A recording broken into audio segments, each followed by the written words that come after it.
Well, good afternoon. My name's Dan Ryan, and I'm here today with Robert Onfray at the Royal Historical Society of Brisbane. And Robert, you've just launched your latest book, Paradise Preserved, A History of Forestry on Fraser Island. Congratulations. I found it a very informative and actually beautifully written book in parts. What inspired you to write it? Well, being a retired forester, I've always had an interest in Fraser Island. Forestry was there for 120 years. And on revisiting the island after an absence of about 20 odd years under the new management regime of preservation, I was a bit concerned that the forestry history was being erased by the current managers, and I thought that we needed to record that history. Other people have written books about it, but I wanted to write it in the way that I've written it, in the context of the rise of forestry, the scientific management of the forest, and why there was that decline. People know Fraser Island's obviously the largest sand island in the world, and they're also known as a tourist destination, World Heritage. Its history is a lot richer than that. It was at the site of a variety of different industries. Maybe we can just sort of sketch over those and why they closed down and what you think the results of that have been. Let's start with forestry, because that's the area you were trained in. Forestry, as I understand it, finally closed down in 1992 after action by the Goss government here in Queensland. What is the history of forestry in Fraser Island, and what do you think the results have been as a result of that closure? Well, forestry started in 1863. They were chasing the softwoods initially, so it was the hoop pine, karri pine and white beech. Now those timbers floated, so that's an advantage when you're logging on an island, so they just tied them into rafts and towed them up the Merri River to the sawmill at Dundathu, just outside of Maryborough.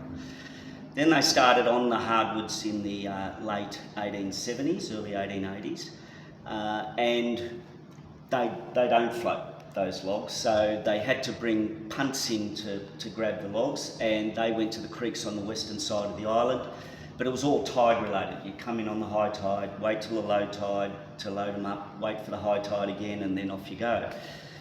So they could be loading at any time during the day to fit all that. And forestry continued as the timber harvesting shifted further inland up to the higher dunes.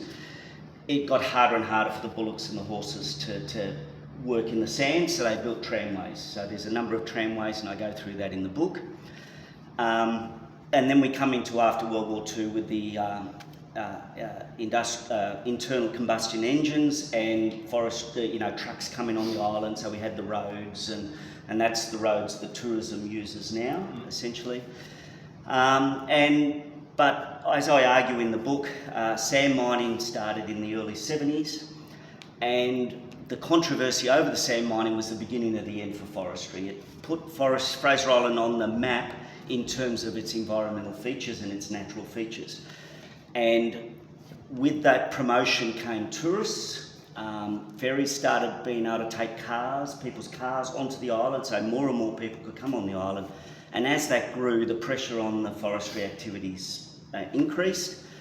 And over a period of time, and it was the change of government in '89, after the Nationals had been in power for a while, the Goss government coming in, and their promises to the city voters to do a review of land use on the island, but it was code for how can we get rid of the forestry on the island, and that's what happened. And essentially, one of the core arguments of your book, if I have this correct, is that this environment actually needs active sort of disruption, as you say. I mean, as I mentioned earlier, when I was reading it, I was reminded of a Rudyard Kipling poem which says, "Our England is a garden, and such gardens are not made by singing, oh how beautiful, and sitting in the shade, while better men than we go out and start their working lives at grubbing weeds from gravel paths with broken dinner knives." And your argument is that, in particular, these types of forests in Queensland, they don't do well unless there is active sort of disruption, cultivation of them, right? Yeah, look, our eucalypt forests are what we call disclimax forests. They only survive through disturbance, and that disturbance generally is fire, but it can be cyclones or other things. Aiding that disturbance for millennia was the management of the land by the Aborigines. They used the fire stick to create an environment. They're humans like us, so they created an environment that they could live off. And in doing so, we turned up and we didn't understand that environment. So it took us a long time to really work that out. But once we did, we started harvesting the forest, and we created these forests that were of such beauty that people wanted to fight over, but they didn't understand the ecological imperatives of those forests, which need active management. You can't just bring in a passive, let nature take its course, because then the very forest that you're trying to protect and save will disappear without the disturbance. And that's a reality that people just don't understand. So the pristine, so-called pristine nature that we encountered was actually a man-made environment from the Aboriginal, their management in some ways, and we continue that in a different way, but simply not doing anything or not being engaged in it at all doesn't result in better outcomes. And you argue, I think if I've got this correct, that now it's just a purely tourism environment, and that there's questions as to whether that is a net gain for the environment overall, right? Yes, I mean, forestry was stopped on the island under the pretense that it was destroying the environment. Within 9 months of logging stopping, it became a World Heritage Area because of its natural and scenic values. That is a big tick for the 120 years of previous management. And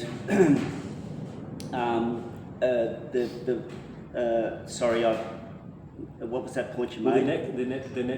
It's questionable whether getting rid of all these previous industries and adding tourism was actually then a net benefit to the environment. Right? Yeah, so forestry, the commercial belt was over 28% of the island, and within any 1 year, less than 1% of the area was logged. So the impacts were very small and periodic over different sections of the island. When you brought tourism in, we started seeing an impact that was 365 days of the year, 24/7. So the question is, if you wanted to get rid of forestry because it was bad for the environment, why did you replace it with an industry that I argue is worse for the environment? Yeah.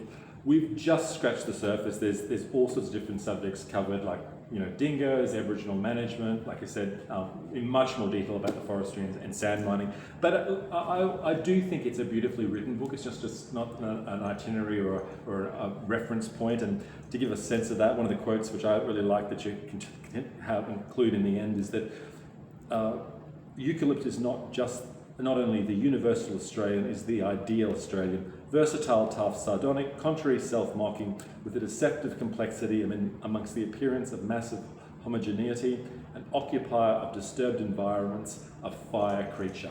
And that's a quote from someone else, but it's peppered those little anecdotes throughout the book. So congratulations again, and I look forward to your talk and to people enjoying as much as I do. Thanks again. Right, thank you, Dan. Appreciate it. See you.